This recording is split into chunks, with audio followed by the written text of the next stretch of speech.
El 11 de noviembre de 1843 se publicaba por primera vez en Copenhague el cuento más renombrado, o uno de los cuentos más renombrados, porque después me puse a buscar la bibliografía y es bastante amplia, del escritor y poeta danés Hans Christian Andersen. Se llama Den Grimme Eiling. El cuento ha tenido diversas adaptaciones y versiones para ópera, musicales, películas animadas, libros, etc. Este cuento sintetiza, ojo con eso, los principales periodos de su vida, de su propia vida. El cuento empieza en un día de verano con una pata incubando sus huevos en el nido. Uno de los patitos resulta particularmente desproporcionado y para los estándares de los patos bastante deforme. No se parece físicamente al resto, así que es como raro. Es capaz de lanzarse al agua, es capaz de sostenerse y nadar, pero cuando mamá pata los lleva a la granja con el resto de los animales, todos se ríen de él. El pobre patito no recibe más que picotazos, empujones y burlas. Incluso sus hermanos le tratan tan cruelmente que le desean la muerte.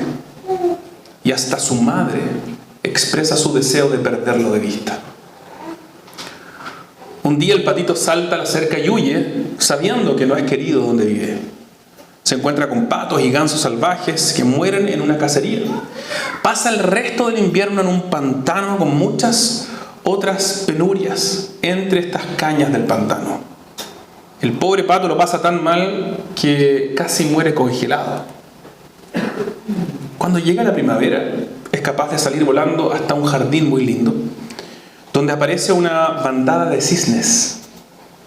El pato se acerca a ellos temiendo que lo maten a picotazos, pero decidiendo que más vale morir a picotazos entre esas bellas criaturas que seguir viviendo su miserable vida sin ellas.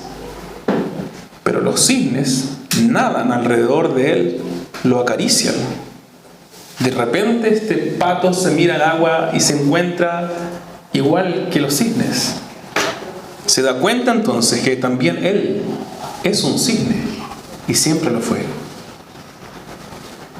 Recuerda tantos trabajos, tantas penalidades, tantas penurias, pero ahora se siente en su lugar, donde realmente pertenece. Jamás soñó que podría haber tanta plenitud en su vida, porque siempre se había visto solo como un patito feo. La versión original del patito feo es una historia trágica, como normalmente son las historias originales de los cuentos que leemos en el siglo XXI, ¿no? Una historia, honestamente, bastante cruel. Y si no fuera porque descubrió una parte de su historia que desconocía, el patito feo sería uno de esos cuentos que jamás querríamos leerle a nuestros hijos. Termina terrible. Y esa parte de su historia que él descubrió le dio una nueva y verdadera identidad. Él nunca fue un patito feo. La manera en que nosotros comprendemos y reconstruimos nuestras propias historias va a determinar la manera en que entendemos quiénes somos. ¿Escuchaste eso con atención? La manera en que tú construyes, recuerdas y comprendes tu propia historia va a determinar la manera en que entiendes quién eres. Y quiénes somos determina para qué vivimos. ¿Cuál es tu historia? Cuando te cuentas a ti mismo tu historia, ¿cuál es esa historia?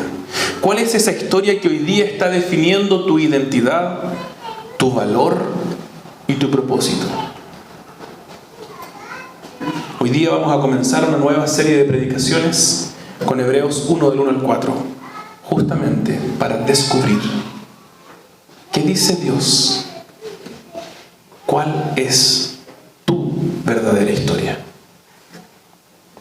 Permítanme leer Hebreos 1 del 1 al 4. Dios, habiendo hablado hace mucho tiempo, en muchas ocasiones y de muchas maneras, a los padres, por medio de los profetas, en estos últimos días nos ha hablado por su Hijo, a quien constituyó heredero de todas las cosas, por medio de quien hizo también el universo entero.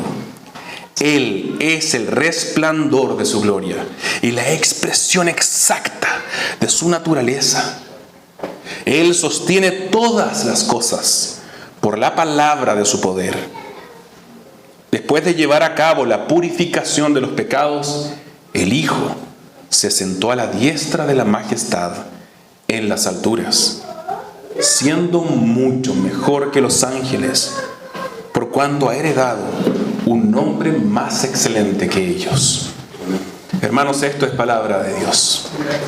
Gracias, Señor. Hebreos está escrita a las comunidades judías de la diáspora. Si ustedes no saben qué es la diáspora, permítanme explicarlo. Durante el tiempo y la vida de los hebreos, no solamente en el siglo XX, los judíos han tenido que enfrentar vez tras vez persecución. Y frente a esa persecución constante, han tenido que huir de su hogar una y otra vez. Entonces los hebreos comenzaron a establecer distintas comunidades a lo largo de lo que se conocía en ese momento como el Imperio Romano, razón por la cual a veces cuando uno piensa en un judío rubio y de ojos azules, porque se establecieron en parte de Europa oriental, y entonces sus rasgos normalmente medio orientales, semíticos, se fueron mezclando con rasgos más europeos, si se quiere. Así que Hebreos está escrito a ellos, los dispersos, pero hebreos. Pero dentro de estas comunidades de la diáspora, algunos habían llegado a la fe en Jesucristo. Así que, ¿qué hacemos ahora? Vivimos en Grecia, pero somos hebreos, pero somos cristianos. ¿Cuál es nuestra historia? ¿Cuál es nuestra identidad? ¿Soy judío? ¿Soy cristiano? ¿Soy griego? ¿Soy romano? ¿Cuál es la historia que les va a dar identidad? Y la pregunta para ellos es: ¿cómo vamos a vivir ahora? ¿Cómo vamos a vivir como judíos, como romanos, como griegos? Hebreos 1, del 1 al 4, tiene el propósito de escribirse a estas comunidades para recordarles que la revelación de Dios en su Hijo es suprema y definitiva. ¿Te fijaste los versos? Si puedes volver atrás, Mati.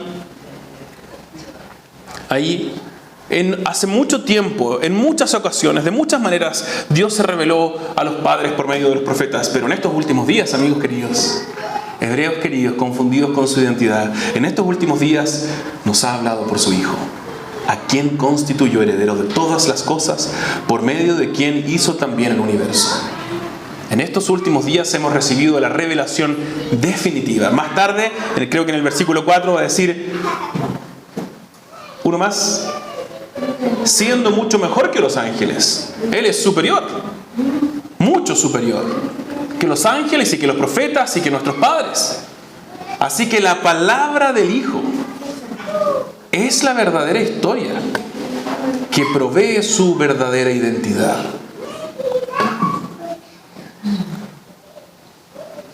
La palabra del Hijo, dice Hebreos, es la verdadera versión de tu propia historia. Gracias, Robo. La palabra de Jesús es tu verdadera historia.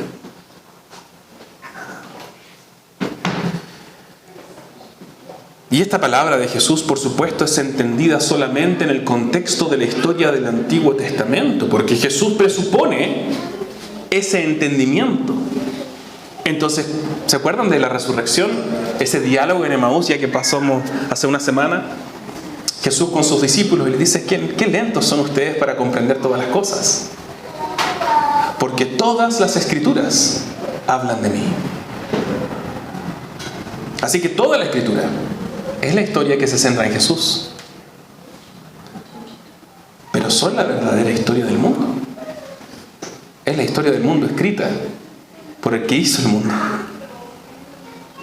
Es la historia del mundo escrita para que nosotros entendamos nuestra identidad dentro de ella. En Chile hay muchas historias e identidades que nos van moldeando, y quizás hoy día llegaste aquí moldeada por alguna de ellas. Hay historias de individualismo autónomo. Esto Esto es una importación muy gringa, por cierto, desde los años 50 que empezó a importarse esta idea de el self-made man, dicen los estadounidenses, ¿cierto? El hombre emprendedor, este gallo que se la puede, autónomo, éxito, individualista. Este es un llanero solitario que va por la vida y lo hace, lo consigue. ¿Qué consigue? Esa es la otra historia. Consigue tener más, para comprar más.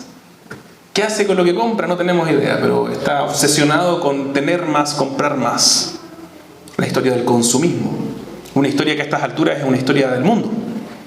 En el mundo se nos dice que nosotros somos valorados si es que tenemos más, ¿sí o no? Si conduces un Mercedes o conduces no sé, una marca china, es distinto, ¿no? No, como chuta. Si gana el doble que tu empleado, es distinto, ¿no? Y nos medimos, los hombres aquí, yo sé que no lo decimos, pero nos medimos de esa manera. Este gallo ganó, pero yo gano más. No, es que no sabéis con quién te estáis metiendo cuando chocáis el auto, ¿no? Típico. Porque nos sentimos que hay una diferencia en razón de cuánto tenemos o cuánto podemos comprar. Una historia del consumismo que todos nosotros hemos consumido, curiosamente, paradójicamente. En Chile en particular, la historia del clasismo, ¿cierto? Los rotos. Que estos rotos no tienen idea, son ignorantes, no saben. La historia del clasismo y los cuicos. Los cuicos se los regalaron todos y regalaron todo. ¿Qué saben ellos de esforzarse? Así que los chilenos vivimos divididos, discutiendo y peleando, agrediéndonos mutuamente porque nos despreciamos. En el corazón de nuestro conflicto hay un relato que nos ha formado en un pueblo, que nos entendemos entre rotos y cuicos. Hay una historia que a veces no evaluamos tanto, la historia de la lealtad familiar. En Chile es impensable que tú decidas cortar lazos con ese familiar que es tóxico para tu vida. Esta semana me tocó hablar varias veces con personas. Los chilenos tenemos un tema con eso, ¿no?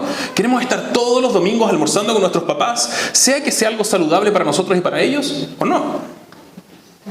Los chilenos tenemos que seguir vinculados a ese familiar y a esa tía, abuela, prima del abuelo, del primo, aunque nos haga daño, aunque sea una persona que nos hace daño. Hay un vínculo, por supuesto, natural en la familia. Pero los chilenos a veces tenemos 45 años y seguimos viviendo con nuestros papás. Seguimos acomodándonos a esa idea facilista de que otro se haga cargo de nosotros. Queremos ser una tribu y eso es parte de la escritura, ¿cierto? Vivimos en familia y es lindo. Pero los chilenos tenemos algo más, algo que no estamos dispuestos a cortar. Y hay una historia moral que nos dice que nosotros no, que yo soy un buen hijo. Y si yo no hago exactamente lo que mi mamá me diga respecto de mi matrimonio y mi crianza, aunque me cueste mi matrimonio, aunque me cueste mi crianza, yo estoy haciendo algo mal. Interesante, ¿no? No estamos dispuestos a poner límites. Los chilenos son malísimos para poner límites. El típico ejemplo es cuando alguien en la calle te para y te dice, oiga, ¿usted sabe dónde queda la calle no sé cuánto? Jamás le vamos a decir que no sabemos, porque ¿cómo vamos a decirle que no? Así que le inventamos que si das una vuelta por acá a la derecha, te devuelves a la esquina. No tenemos idea para dónde mandamos al pobre pelado. Pero no estamos dispuestos a decirle, no, la verdad es que no sé. No sabemos poner límites. Otra historia. Una historia que nos han dicho. La historia de que los chilenos no somos buena gente, somos amables. Así que no tenemos la capacidad de poner límites. Y eso nos hace daño a nosotros y a otros. Quizás hoy día llegaste permitiendo que estas historias te definan. Quizás llegaste hoy día pensando en ti mismo como el hijo no querido, como la hija abusada, como la esposa que fracasó en su matrimonio, o el esposo que fracasó en su matrimonio, como el papá que fracasó en su crianza, o como quizás la abuela que fracasa en su participación con sus hijos. Yo no sé cuál es la historia que te estás contando.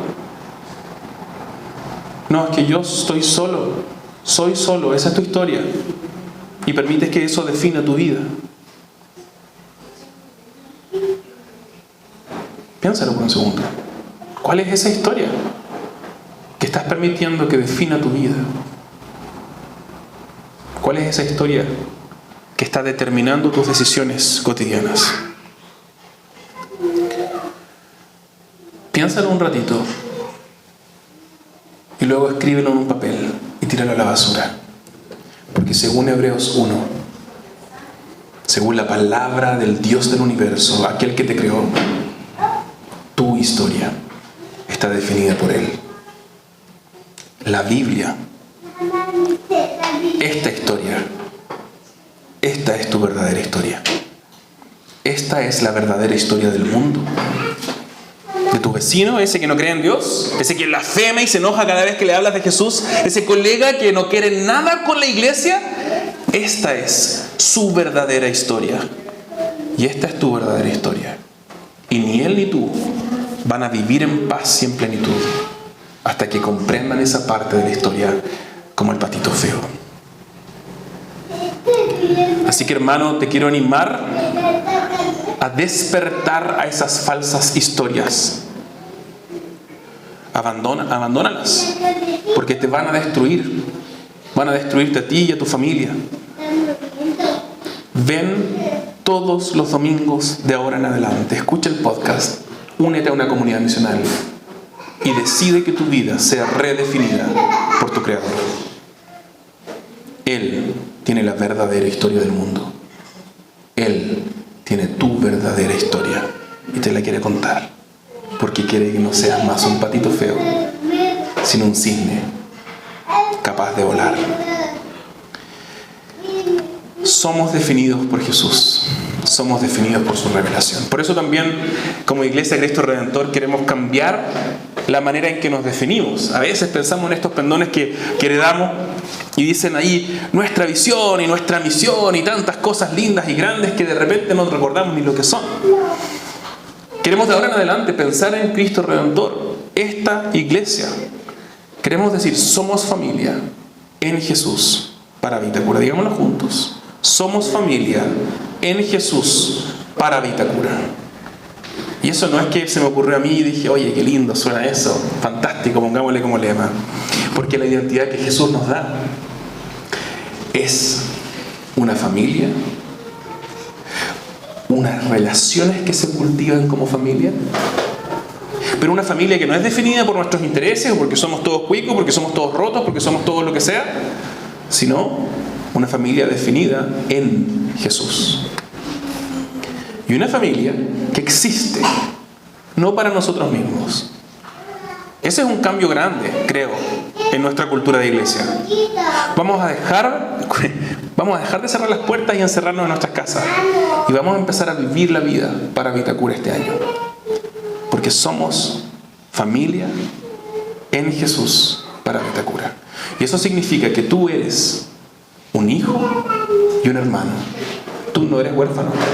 Tú no eres solo, no eres ni viudo, ni huérfano, ni ninguna de esas cosas que te estás contando. Eres un hijo amado, miembro de la familia de Jesús. Tu vida no está definida por tus fracasos, ni por tus éxitos, ni por cuánto ganas, ni porque en qué estrato social calzas. Tu vida está definida por Jesús, su muerte y su resurrección. Pablo le dice a los cristianos, ustedes han muerto y resucitado junto con Cristo. Somos el pueblo, la nueva humanidad, el pueblo de la nueva creación. Así que somos miembros de la familia de Jesús, definidos en Jesús como sus siervos. Y también somos agentes. Somos estos embajadores de Jesús aquí, en Vitacura, en la Universidad Católica, Andrea, en el trabajo, Lili, en el barrio, Daniel, Cris, que vivían cerca, en la escuela, Eva, en el trabajo, Jorge, en la empresa, Rodolfo, en medio del barrio y del trabajo, Rodrigo, Coti en la pega, en la familia, Sara, en tu familia con los niños, eres una embajadora, sierva e hija. Mati en la U, Cata en la U. Nosotros tenemos que encontrarnos expresando quiénes somos. No es hacer, es vivir lo que somos. Es comenzar a vivir como un cisne y dejar de ser patitos feos. Así que te quiero invitar todos los domingos a venir a ser redefinido por la historia que el Señor te ha dado a ti y no la historia que este mundo te quiere dar. Permítanme orar. Padre, te damos gracias porque tú en tu misericordia nos has regalado a Jesús, la verdadera revelación de Dios, aquel que caminó entre nosotros y aquel que redefine nuestras vidas, Señor. Gracias por eso.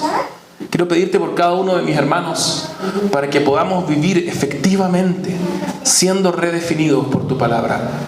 Como dice Pablo en Romanos, Señor, queremos que nuestras mentes sean transformadas por el poder de tu palabra. Queremos que nosotros, Señor, seamos redefinidos como miembros de tu familia, como siervos del Señor Jesús y como embajadores para Vitacura. Te pedimos por nosotros que mañana y los días que vienen podamos vivir nuestra identidad y dejar de ser estos patitos feos. En el nombre de Jesús. Amén.